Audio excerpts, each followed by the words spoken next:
I hate being hot and I hate humidity. I hate those things. And I'm a makeup wearer. And if you're a makeup wearer, you probably also hate wearing makeup when it's hot and humid. It's kind of a horrible feeling, especially if you are a full coverage kind of person. So today I wanted to share with you how you can kind of manipulate your makeup to be more comfortable in the hot and humid weather, okay? We're going to maintain coverage. I'll give you a little before and after right here so that you can see how my face looked before. I'm wearing very little when I touch my face. I feel almost nothing at all. This is my go-to technique for when I want to make sure that I'm gonna be comfortable and I'm not gonna be sweating my makeup off. So let's talk about it, okay? There's a few different tricks and there's a few different ways that you can kind of tackle this thing. So the first thing that you obviously want to start off with is your skin prep. It's always where you gotta start, okay? There's a balance between how hydrated your face should be and the amount of makeup that you're wearing, okay? So for instance, like let's remove the humidity and everything from it. If you are someone who loves full glam, okay, full coverage, which I absolutely do, I'm gonna go in with a full face, right? I am going to be kind of hydrating my face a little bit more than I typically would to kind of like prime my skin for all of that product, and so that it can actually like handle the powder that I'm gonna put on it. Not that all of these things are going to be like so much, but I'm probably going to want to moisturize my skin a little bit more to be able to handle those products than I would if I'm using like very, very light coverage kind of thing. Like if I'm using a skin tint or something, okay? So that's the first thing that you want to keep in mind. Also, you wanna keep in mind summertime, right? I mean, this goes for all year round. You should be wearing your SPF. Summertime, in particular, if you're gonna be outside a lot more, you should be wearing your SPF. So it depends on like your SPF, how it's going to work underneath your makeup, what you're applying your SPF on top of, like what your skincare products. For me, my go-to in the summertime underneath makeup is just like, I keep it simple, just like a pump of vitamin C serum, SPF. That's it, okay? You don't wanna be like piling up a ton of product underneath your sunscreen. That should be like the main thing, okay? When it's hot as all hell outside, full coverage gets really, really tricky, okay? So what I personally like to do is I kind of like will adjust my makeup. I will apply my full coverage glam makeup tricks to a slightly more light coverage. And I'll talk about that. I actually kind of touched on this in a video that I did recently talking about like, should I apply my concealer or my foundation first? So if you're interested in that, I'll link that up above. So let's think about our makeup in terms of paint by numbers. If you are familiar with the kind of like underpainting technique made more popular, I think, by artist Mary Phillips, underpainting is kind of like where you're applying sort of slightly more of your contour or your bronzer or your blush and then kind of like blending your foundation on top of it. It's very much a clean girl kind of style. There isn't going to be a ton of coverage with that, which can be great for people who have a heavy hand, or if you just like already have perfect skin, you know what I mean? I don't know. I always think about her doing Hailey Bieber's skin, and I know there's all those memes about like Hailey Bieber doing her makeup and it's like a dot of concealer and it's like doing my concealer, you know what I mean? Like, I don't know. That's not for everybody, right? It might not seem like it's for everybody, but there is a way to be able to do it so that you are achieving, like full coverage effects, but keeping things feeling comfortable on the skin. So what I want you to think about is laying your products, like think about all of the products that you use to build your makeup routine. So like foundation, contour, bronzer, blush, concealer, maybe not all of those, maybe just a few. You want to kind of think about like mapping that out on your face individually. Okay, so what we're trying to avoid here is layering a ton of product on top of each other. So like if you are going to be in like the humidity, you kind of want to be wearing as little makeup on your face as possible. But we obviously want to create like, you know, a flawless looking base. Like I understand, you know what I mean? Like I love a flawless looking base. That's what I want, okay? You don't have to be using a ton of product for that. So instead what we're going to think is, especially right now I'm going to be talking about creams, and we'll talk about powders in a second. When it comes to creams, you have to understand that the product itself is providing some coverage, okay? Like your cream bronzer is providing some coverage. It is covering up some things, or at the very least, it's sort of like evening out that skin tone to be a little bit more one color, you know what I mean? So what you want to do is kind of like lay each one of those products out on your face. We're sort of like mapping it out. Again, it's like a paint by numbers. Now, this does not mean that you are going to be picking up like your contour stick and just drawing it on your face. You're not going to do that, okay? Because that's going to kind of do the opposite. Like, you don't want to think, oh, I'm applying less because I'm not layering it, so I'm just going to draw it on top, like draw it on my face. It's going to end up applying way too much product. It's going to be way harder to blend, and it's going to end up looking muddy. We don't want it to look muddy, okay? That's the opposite of what we want. So what I want you to keep in mind, we're painting by numbers here. A painting isn't going to look finished until it's finished. You know what I mean? So please keep that in mind. Be open to applying light layers. And what I mean by that is picking up the product with your brush, maybe putting it out on the back of your hand and picking it up with your brush, and then laying out that product generally in that area. It doesn't have to be perfectly blended. We're just laying it in that area. We'll blend later, okay? But you want to make sure that you're keeping this application relatively light, which is why it's a lot easier to apply it from the brush and not drawing it on your face, right? Doing this really allows you to minimize the amount of product that is on your face, which in turn is going to make it feel much more comfortable if you're in the heat, if you're in the humidity, especially if it's going to be like long periods of time. The only place that I'm not really going to do this is underneath my eyes, because I have dark circles, okay? I color correct and then I conceal. That relationship, the relationship between those two products, is not like, oh, I can just sort of like lay down my color corrector, lay my concealer on top, and then blend. It's not that simple, okay? That's not how it works, because those products are just gonna mix together and create like a different color. I'm not trying to do that. I am purposely creating layers so that they are being, you know, the light is being shown through and not getting to that darkness.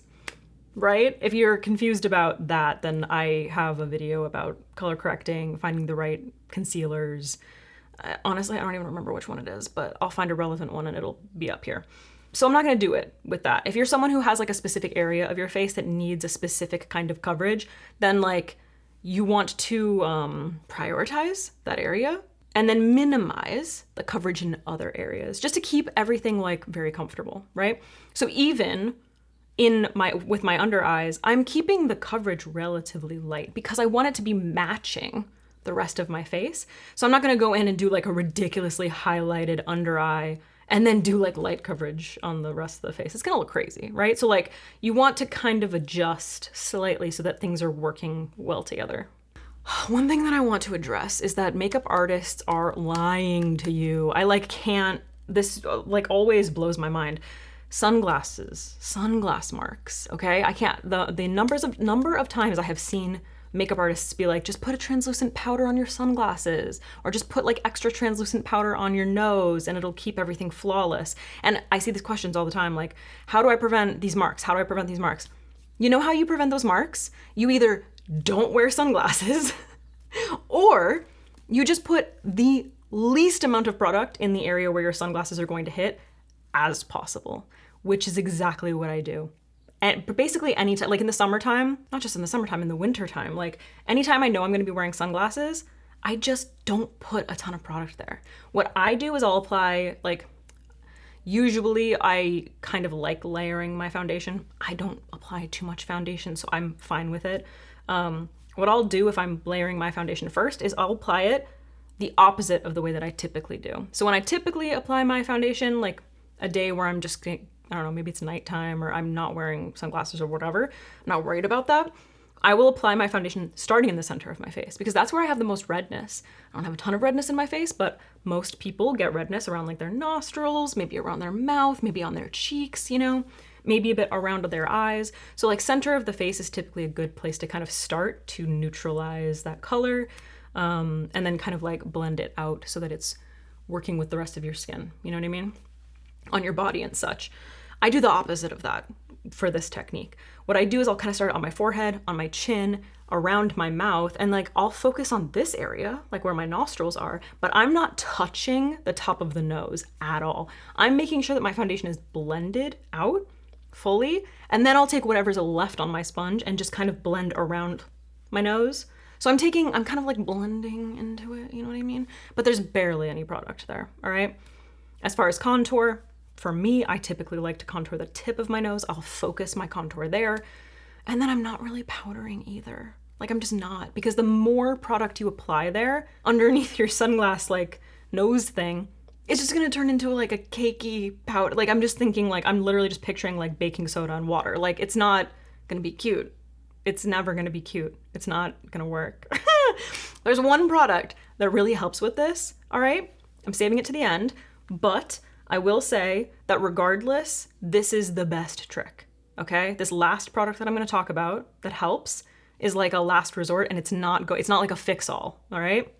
I just had to be real with you. Like the amount of people who lie about this shit, I'm just like, you're wrong. You're wrong.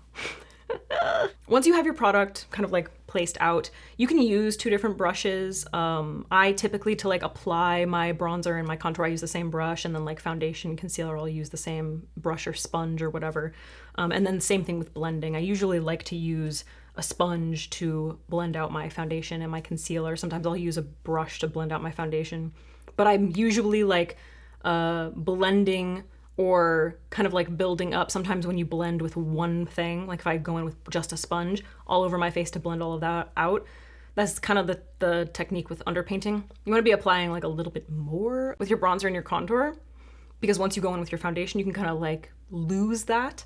So just keep that in mind. Like if you want to go the underpainting route and use like just a sponge or a big brush to blend everything together, you might lose a little bit of your bronzer, contour, blush. So you do want to kind of like amp that up, and it might look a little bit crazy before blending. If not, then like you can use your foundation brush or sponge to blend your foundation and your concealer, and then go in with your whatever you applied your bronzer or contour with to kind of like blend into that area. You know, like kind of like a little bit of a back and forth. Personally, I kind of prefer that technique, but it might seem kind of like unnecessary or like a lot to some people. I don't know. So people who have acne, or maybe you have age spots, or maybe you have just like, I don't know, like extra areas in your face that need coverage, and you're like, wait a minute, this whole like paint by numbers thing with this like light coverage is leaving me looking so unfinished. This is where you want to implement my favorite concealer technique. So we're focusing on spot concealing, which means that like all the little spots, which I have a lot of them right now, my skin is breaking out, okay? They're all, and you know what's really annoying? No large spots, just a bunch of tiny ones, which is so time consuming. What you want to do is mix your custom concealer. Now, what I do, I have 3 different concealers technically. I have one for my face, one that is brightening for my under eyes, and then one that is a color corrector also for my under eyes, which is darker and a little bit more warm. I like to use those 3 and just kind of mix them for certain areas of my face. I'll use the warmer one in areas where I bronze or contour. Another thing you can do if you don't have a million concealers is take your concealer and mix it with like a little bit of your bronzer, a little bit of your blush, a little bit of your contour, depending on what area of your face you're concealing. If I had, you know, a big breakout like down here where I contoured, I would mix my contour, because the warm concealer or color corrector is not going to look right there. Does that make sense? So you're creating a custom concealer shade. It does feel time consuming. And again, if you have a bunch of tiny spots, it can be, but the more you do it, the faster you get. Today I utilized the technique of like just kind of applying and moving on, and then going in with like a really, really light fluffy brush and just kind of blending around the edges so that I'm maintaining that coverage on the spot, but I'm making sure to kind of like blur the edges. And personally, here, I'll just give you a deep zoom because I don't think I'm showing you the finished product yet. We're still talking through application, but I think my skin looks really good. You know, like if you get really, really close, you can kind of see all those little spots. Like you can see the texture on my forehead happening. And honestly, I think when I powdered, I took a coverage off of that, which is really annoying, but whatever. But it looks pretty damn good, you know? And it looks really natural too. And then once you have gone in and you have spot concealed, then you want to kind of think about powder in the same way. So like I said, for the nose, if you're wearing sunglasses, don't powder there. Just like, don't do it. Or you could do like the tiniest little like, you know what I mean? Or just focus it around your nostrils, like your T-zone where you tend to get a little bit oily. Just the tiniest dusting of powder. For my under eyes, because I know that they will crease if I don't set them, especially if I don't set them with a puff. Today I used the tiny little Huda one. Everybody's got these. There's like a million different brands that have the same puff basically. I just use a small amount of powder, okay? I'm not trying to overwhelm my skin, just a small amount of powder. It sets everything, keeps it in place, you know what I mean? It's great. I also, if you were watching, or if I showed it already, I blended using my Dalba for spray serum. So what's nice is that I am still like incorporating my full coverage, like full glam techniques. Like all of my favorite techniques I'm incorporating into this makeup, all right? We're just adjusting it slightly so that I'm more comfortable in the humidity. You know what I mean? Okay. And then once you have applied your powder, and also I want you to keep in mind, because like, I feel like most of the time when people are asking me this question, they're oily skinned people, so they're probably using a powder. But if you're dry, then maybe you skip a powder. You know what I mean? It depends on how dry you are. Like this last step, it depends so much on your skin type. Maybe you skip a powder, maybe you need to use a setting spray instead because your skin is really, really dry. Maybe you use a setting powder and because your skin is really oily, you skip a setting spray, that kind of thing, okay? So like you wanna just kind of, maybe you don't use a powder, maybe you don't use a setting spray, maybe you just, your skin just stays, things set, like people are different. So this is the place where you kind of have to like assess the situation and be like, what do I actually need? If you're ridiculously dry and powder just makes your skin feel really, really dry, don't use it. Don't use it. This is the magical product that I wanted to talk about that is going to like really blow your mind. And I feel like we all know about this, but maybe some people don't. A fixing spray. Something that like, they are aerosol, okay? This is literally just like a hairspray for your face. L'Oreal has one if you're looking for a drugstore version that's fantastic. This is probably my favorite one, the One Size from Patrick Starr's brand, One Size. This is the mattifying waterproof setting spray. This is incredible. This is incredible for humidity and keeping your skin looking fabulous all day long. I brought this to Italy for our friend's wedding and my makeup looked literally, and one of our friends at the end of the night, and we had gotten caught in the rain, she was like, I'm looking at your makeup and it literally looks exactly how it did when you got here. And I was like, thank you. Because I started doing my makeup at like noon and I don't remember what time we got home, but like the wedding wasn't until like, actually, when did all of that happen? Wow, I have no concept of time. But we got home real late. Like I would say at least I was wearing that makeup for at least 12 hours. At least 12 hours. I look good. And then I got home and I was like, I look good. So just saying. What I want to stress with this kind of a product is the amount is crucial. You do not want to drench your face in this. You don't need that. You don't need that because what you're gonna end up with is just a thick glue cake over your face. And then you're gonna like accidentally, you're gonna be chilling with your friends and you're gonna like go to rest your chin on your forehead, on your hand, and you're gonna end up with like a stringy, like pilly beard. It's gonna be horrible, okay? So more is not better in this situation. You wanna do like a nice, even, fine mist, okay? And again, this is an aerosol. Make sure that you're spraying it like in a well-ventilated area. Don't breathe it in, maybe by a window or honestly like out in a balcony or outside or something. It says hold 10 to 12 inches away from your face. That means 10 to 12 inches. That doesn't mean spraying like this, okay? So please be careful. But this is a fabulous product. It is mattifying. So if you have very, very dry skin, it just kind of depends on, it just kind of depends. But I will say that it does a pretty good job of just keeping my skin looking like good. Like I would say satiny, as long as I'm not applying way too much, But the point of it is to prevent things like sweat and humidity and the breakage of your makeup throughout the day. Like it is really going to keep things set. It's not, like I said, it's not, I do think it's kind of magic, but it's not like perfectly magic. It's not going to make like any makeup just like perfect and comfortable and not go anywhere all day long. Your technique has a lot to do with it. So please keep in mind all of the tricks that I have shared, okay? Because it's like, These things go together, all right? It's a relationship. I just wanted to give a little anecdote. My boyfriend and I went to a Dodgers game because the Yankees were playing. It was my first time going to Dodger Stadium, and the traffic was so ridiculous. We were late and the traffic was so ridiculous. I've never been up there before, to anyone who's ever been. If you haven't, then like you're not gonna care. But we had to get out of the car and walk like really, really far and fast because we were like really late and whatever. Anyway, it was a hot day. I wasn't expecting that. I was sweating balls. And when we got to the top, I was like, oh my God, I'm sweating so bad. And I went to the bathroom at the stadium and I looked at my makeup and I was like, fabulous. Perfection. So just saying, putting it to the test, it really does work. When it comes to powder, there are some strategic things that you can do as well. I made a video, this is like years ago at this point, that'll pop up here, about how in the summertime, I've actually kind of changed since then, my preference. But for a very long time in the summertime, I was like, why am I wearing all these creams? Like, it's just too heavy on my skin. I'm only gonna wear powder, basically. So if that is a technique that you are more interested in, watch that video. You can do that also if you're like very oily and cream is just like, you just can't do it, you know, like try to minimize the amount of creams that you're putting on your skin, because powder overall is going to be like much more lightweight. It's going to work really nicely. Yeah. And then I would say the same techniques apply in terms of like a fixing spray, a setting spray if you need it, kind of thing. Those are all the tips that I use to keep my makeup looking and feeling beautiful and comfortable when the weather is just like too hot, too hot. Too hot. Okay.